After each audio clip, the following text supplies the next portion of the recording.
pwedeng false yung report. So I'm not saying that we convince them that it's not so, but we open their eyes and mind and heart that there's two sides to the story.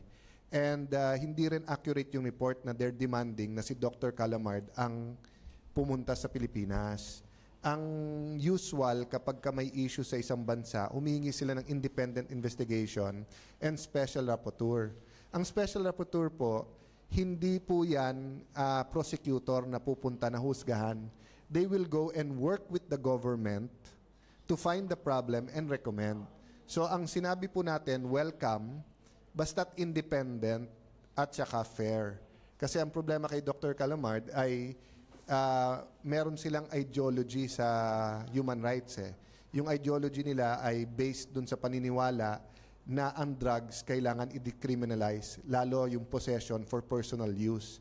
Kaya makita nyo, kinote niya yung Dr. Hart na sinasabing ang droga ay ang shabu ay walang evidence na nakakakos ng violence or mental illness. Ang layo-layo sa UN report at saka WHO report. Ang problema yung team na gustong ipadala nung una, hindi pa pumupunta dito, may judgment na. Si Dr. Calamard, meron na siyang nasa utak niya kung ano nangyayari dito, against na siya. Tingin na niya killings to. The war on drugs does not work. And further, that many harms associated with drugs are not caused by drugs, but by the negative impact of badly thought out drug policies. Hindi expertise ni Dr. Calamard ang extrajudicial killings, forced disappearance, abductions, no? Nagulat ako nung sinabi nung mission natin yun